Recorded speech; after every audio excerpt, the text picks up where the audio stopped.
কেমন আছো সবাই? সোনাই সোহাগায় নতুন একটি ব্লগে তোমাদের স্বাগত জানাই। ঘড়িতে এখন সকাল 5:30 মতো বাজে। আমরা সবাই রেডি হয়ে গেছি, এবার আল্লাহর নাম করে বেরিয়ে পড়ব। আর বেড়াতে যাওয়ার নাম করলে আমি তো একদম খুশি হয়ে উঠে পড়ে। একবারও বলতে হয় না যে তাড়াতাড়ি করো, ঝট করে উঠে একদম ব্রাশ করে নিয়ে রেডি হয়ে যাবে। এদিকে আমরা নিচে নেমে পড়েছি, ও পাখিদের ডাকছে। আর এখন যাচ্ছি আমাদের বাড়িতে। এবারের বাড়ি যাওয়ার মজাটাই আলাদা, কারণ আমার বোনের বিয়ে। দেখতে দেখতে মেয়েটা এত বড় হয়ে গেল চোখের সামনে যে তার আজ বিয়ে। আমি তো মাঝে মাঝে ভাবতেই পারছি না যে নিশার বিয়ে হচ্ছে। হঠাৎ করে বিয়েটা ঠিক হয়ে গেল। 1 মাস আগেও আমরা ভাবতে পারিনি যে ওর বিয়ে হবে। কিন্তু জানো তো, আমি না স্বপ্নে দেখেছিলাম যে এই বছর শেষেই নিশার বিয়ে হবে, এটা ওকে বলেও ছিলাম। তো হঠাৎ করে ও আমাকে বলে, আপা তোমার স্বপ্নটাই সত্যি হয়ে গেল। যে সত্যিই তাই, যে স্বপ্ন এইভাবে কাকতালীয়ভাবে সত্যি হয়। তো এখন আমরা কল্যাণী রোড হয়ে যাচ্ছি, কারণ ওদিকে রাস্তাটা প্রচণ্ড জ্যাম আছে। আর এদিকে পুচকিটা এখন একটুখানি ঘুমোলো, ঘুমিয়ে উঠে তাণ্ডব শুরু করে দিয়েছে। নাম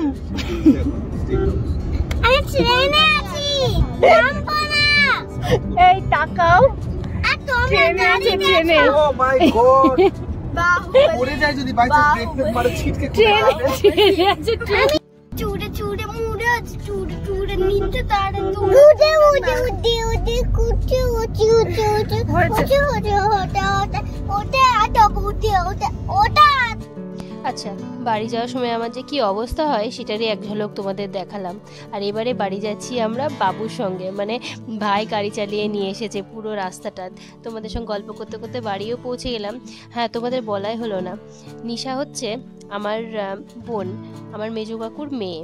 আর এছাড়াও আমার অনেক কাজিন সিস্টারও আছে, কিন্তু ছোটবেলা থেকে একসাথে একই বাড়িতে মানুষ হয়েছি আমরা দু বোনে। কত আনন্দ, কত মারপিট, কত খেলা, কত কিছু করেছি। দিনের একটা সময় ওরা দুই ভাই বোন আমাদের ঘরেই কাটিয়ে দিত। 14 জনের জয়েন্ট ফ্যামিলি ছিল আমাদের, অনেক স্মৃতি জড়িয়ে আছে। তারপর যখন আমি কলেজে পড়ি তখন সবাই যে যার মতো আলাদা হয়ে গেল। আলাদা আলাদা বাড়ি বানিয়ে সবাই আলাদাভাবে থাকতে শুরু করলাম। অনেক কষ্ট হয়েছিল আমার সেদিন সবাইকে ছেড়ে আসতে। অনেক একা লাগতো আমার নতুন বাড়িতে এসে, কিন্তু সেই একাকিত্ব কাটে উঠতে না উঠতে আমার বিয়ে হয়ে গেল। 2 বছর পরে আমি আরও একা হয়ে গেলাম, এসে পড়লাম এক 4 দেওয়ালের ফ্ল্যাটে।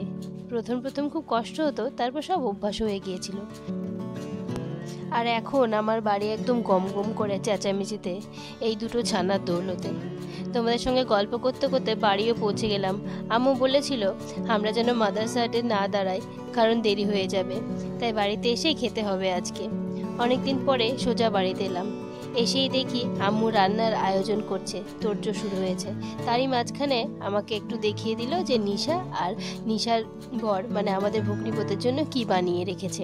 তো নিশার জন্য এই চুড়িগুলো বানিয়েছে আম্মু, এগুলো সবসময় ডেলি ওয়্যারের জন্য পরতে পারবে। আর খুবই ভালো লাগে, আজকাল খুব উঠেছে এগুলো। আর আমাদের নতুন জামাইয়ের জন্য বানিয়েছে একটা সুন্দর আংটি ডিজাইনটাও বেশ সুন্দর হয়েছে। ও হ্যাঁ, আম্মুর আয়োজনের কারণটাই তো জানানো হলো না। আম্মুর এত আয়োজনের কারণ হচ্ছে আজকে নিশাকে আইবুড়ো ভাত দেবে আম্মু আগেই দিতে পারতো, কিন্তু ওই যে কলকাতা গিয়েছিল, তারপরে ফিরে এসে কত রকম যে কাজ হয় তার তো শেষ নেই কাজের, আর একা হাতেই সব করতে হয়। আম্মু প্রচণ্ড ক্লান্ত আর প্রচণ্ড ধকলও যাচ্ছে, তাই আমি এসে আম্মুর হাতে হাতে কাজ করতে শুরু করে দিয়েছি মাটনটা। আর আমিই বলেছিলাম আম্মুকে যে আমি আসবো, সেই দিনই তুমি কিন্তু ওকে আইবুড়ো ভাতটা দেবে, তাহলে কিন্তু বেশ মজা হবে। তো সেই হিসাব করে হচ্ছে সব কিছু।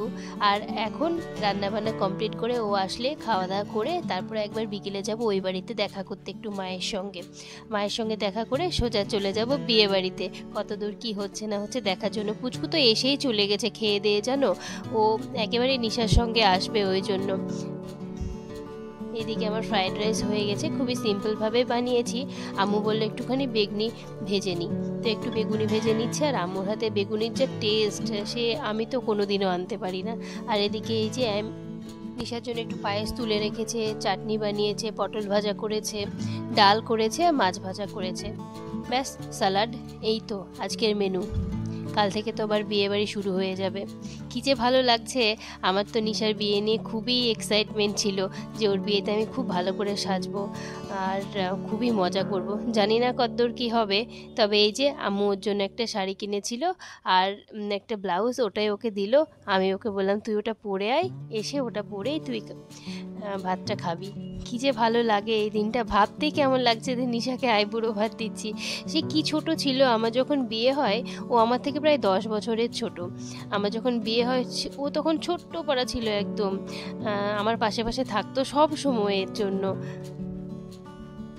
তো তার আজকে বিয়ে, আল্লাহর কাছে চাইবো যেন ও সব সময় সুখে থাকে, ভালো থাকে সবাইকে নিয়ে, আর ওর জীবন যেন সুখে ভরে ওঠে। তো পুচকুকে আমি মজা করে বলছিলাম, পুচকু তুই আইবুড়ো ভাত খেতে বসেছিস মামুনির সঙ্গে।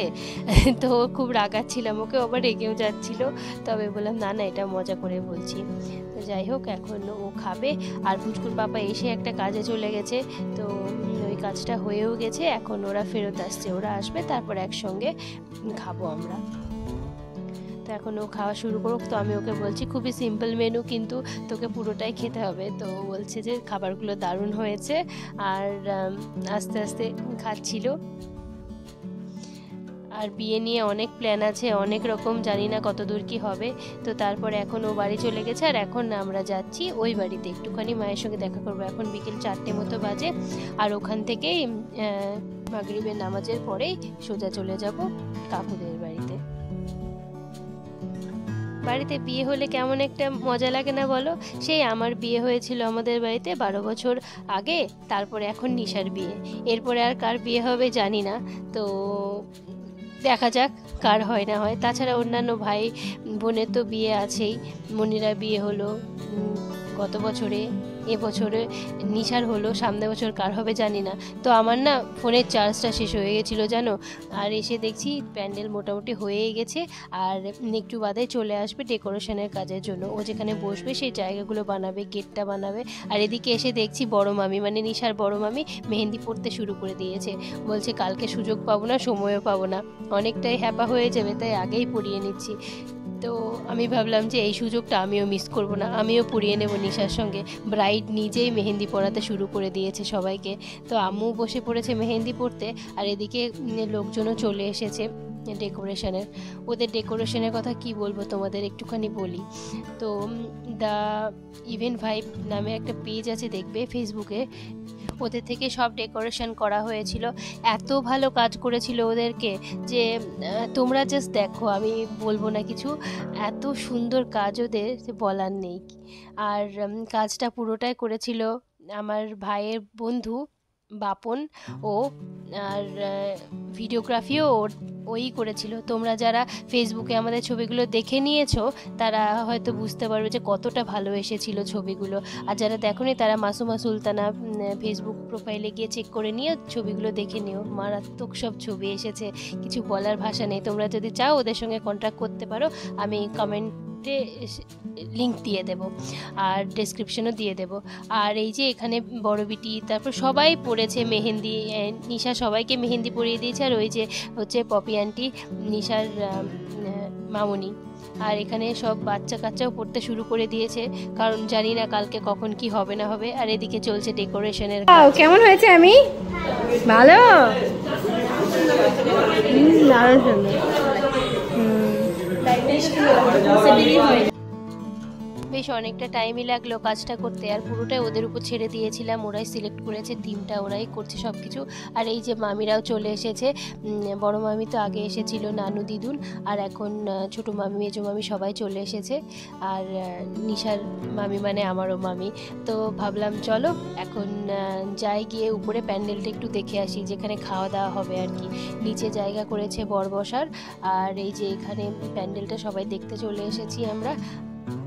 আমার হাতে মেহেন্দি পরাও হয়ে গেছে, মেহেন্দির হাত নিয়ে আর কি করে বেড়াচ্ছি ভিডিওগুলো। তো এই যে ছোটো কাকু সবাই আছে। তো এখন বাড়ি চলে যাব। সারাদিন খুব হ্যাপা গেছে, সেই সকাল 5:30টায় উঠেছি, আর পারছি না। এখন বাড়ি গিয়ে জাস্ট একটুখানি রেস্ট নেব, ঘুমোবো। আবার কাল থেকে তো শুরু হয়ে যাবে বিয়ে বাড়ির। তো চলো আজকের মতো ব্লগটা এই পর্যন্ত রাখছি, আবার তোমাদের সঙ্গে দেখা হবে পরের ব্লগে। ততক্ষণ অবধি তোমরা সবাই সুস্থ থেকো, ভালো থেকো, সাবধানে থেকো, কেমন? আসি তাহলে। আর হ্যাঁ, চ্যানেলটি সাবস্ক্রাইব করতে ভুলো না যেন। যারা ফেসবুক থেকে দেখছো তারা কিন্তু ফলো করে দিও। আসছি, আবার দেখা হবে পরের ব্লগে।